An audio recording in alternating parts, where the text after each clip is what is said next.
On n'a pas vu autant de troupes russes massées à la frontière de l'Ukraine depuis l'annexion de la Crimée en 2014.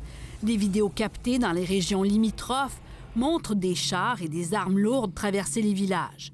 Il y aurait plus de 50 000 soldats russes postés près des zones rebelles pro-russes et le déploiement continue. It's a huge risk. This brinkmanship on edge of war is a very, very dangerous and risky game. L'analyste militaire Alexander Goltz parle d'un risque énorme dans cette poudrière de l'Europe, 1500 km de frontières où, depuis 7 ans déjà, les rebelles pro-russes affrontent l'armée ukrainienne.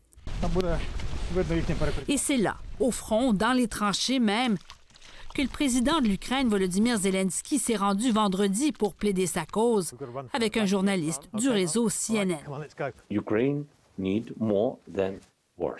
Il nous faut plus que des mots, a dit Zelensky, qui veut joindre les rangs de l'OTAN.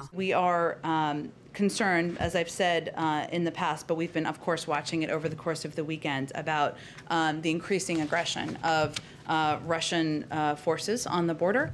Car dans l'éventualité d'une guerre, l'Ukraine n'aurait aucune chance face à l'armée russe, dit l'analyste. But again, nobody will fight for Ukraine on the battlefield. Et ce, bien malgré l'aide financière des États-Unis, de l'Europe et des pays comme le Canada, qui, comme on le voit ici, entraînent les soldats de Kiev depuis des années.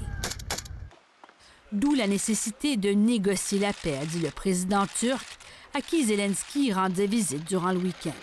Interrogé sur ses motivations, sur le pourquoi d'un tel déploiement, le ministre russe des Affaires étrangères, Sergei Lavrov, a répondu froidement. C'est notre pays et on fait ce qu'on veut.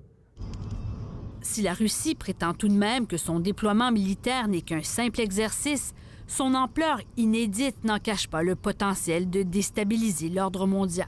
My theory is that Russia badly needs now the subject to bargain with the West. And subject of this pressure is not Kiev.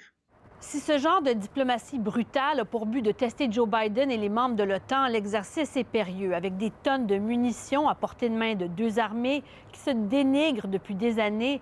La moindre provocation pourrait déclencher une guerre officielle entre l'Ukraine et la Russie. Moscou, pour l'instant, fait la sourde oreille, mais l'OTAN lui suggère de reculer et de le faire rapidement. Ici Tamara Alteresco, Radio-Canada, Moscou.